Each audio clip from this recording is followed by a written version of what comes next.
From Keene in the Shire, the Liberty Media capital of the world, this is Daryl W. Perry, host of FPP Radio News for Monday, July 23rd, 2018. Silver is trading at $15.50 per ounce. Gold is valued at $1,230 per ounce. Zencash is trading at $26, and the average price of Bitcoin is $7,675. Antiwar.com reports a suicide bomber detonated himself in a crowd of people in the Kabul International Airport in the Afghan capital city on Sunday, killing at least 14 people and wounding 60 others. Officials say the slain were both civilians and security forces. While such a large attack would always be noteworthy, the timing makes it particularly so. The attack took place during the return of Afghan Vice President Abdul Rashid Dostum. A large number of high-ranking officials were present at the time of the attack, though none appear to have been among the casualties. The bomber seems to have hit further back in the crowd where security was managing civilians. Dostum has been in exile recently after he was accused of ordering the kidnapping and rape of a former governor seen as a political rival. Dostum retains substantial political support in the Faryab province, and his return came amid large protests demanding he be allowed back in the country. While Dostum and the other officials were unharmed, it was clearly a jarring incident for many, as top officials aren't often present to witness suicide bombings or the aftermath. The Islamic State issued a statement taking credit for the attack, which is unsurprising. The Islamic State has been responsible for many of the large attacks in Kabul recently. High casualty attacks inside Kabul have been a problem for years, and the recent flurry of incidents are a particular embarrassment for the Afghan government, underscoring how badly they are failing to provide security even within their own capital city.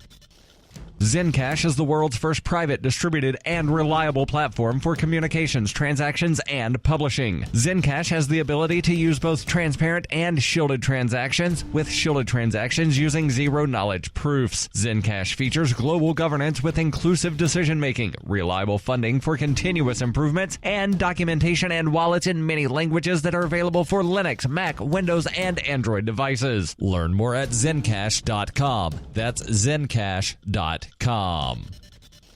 UPI reports pharmacy chain CVS has apologized after a pharmacist at one of its Arizona locations refused to fill a hormone therapy prescription for a transgender woman. The company released a statement one day after Hilda Hall wrote a blog post about her experience on the American Civil Liberties Union website. In the post on the ACLU website, Hill said she went to the Fountain Hills, Arizona CVS in April to get her first prescription for hormone therapy, but the pharmacist, who has not been identified publicly, refused to fill the prescription, did not give a reason why, and instead questioned who and why Hill was given the prescription. After Hill's doctor called the CVS to explain the prescription, the pharmacist still refused, according to Hill. She was eventually able to get her prescription filled at a local Walgreens. Hill filed a complaint against CVS with the Arizona State Board of Pharmacy and asked for a public apology. In that apology, CVS acknowledged that Hill attempted to contact the company about the incident but was ignored. The company blamed that on an unintentional oversight.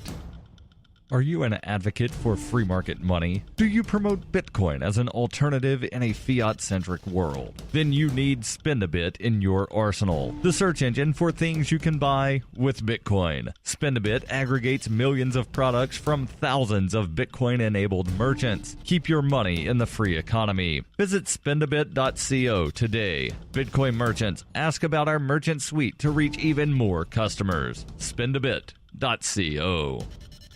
Reuters reports the duck boat that sank in a Missouri lake last week, killing 17 people, was set to be raised on Monday and taken to a secure facility as part of a federal investigation into one of the deadliest U.S. tourist accidents in years. The U.S. Coast Guard said on Sunday it will oversee the salvage operation of the amphibious vehicle that was carrying 31 people when it went down on Thursday in a fierce and sudden storm on Table Rock Lake outside of the tourist destination of Branson, Missouri. 7 of the 14 survivors were taken to a local hospital, and all but one had been discharged as of Sunday evening. 2 of the World War II-style amphibious duck boat vehicles were out on the lake and headed back to shore when the storm struck, but only one made it. The deceased were aged between 1 and 70 and came from 6 U.S. states. Readings near Branson when the boat went down showed winds up to 73 miles per hour, just 2 miles shy of hurricane force. The boat's captain, who was among the survivors, reportedly pointed out the life jackets but told those aboard they were not needed.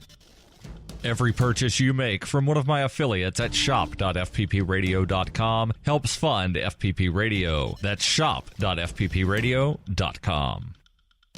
This has been FPP Radio News. Online at fppradio.com.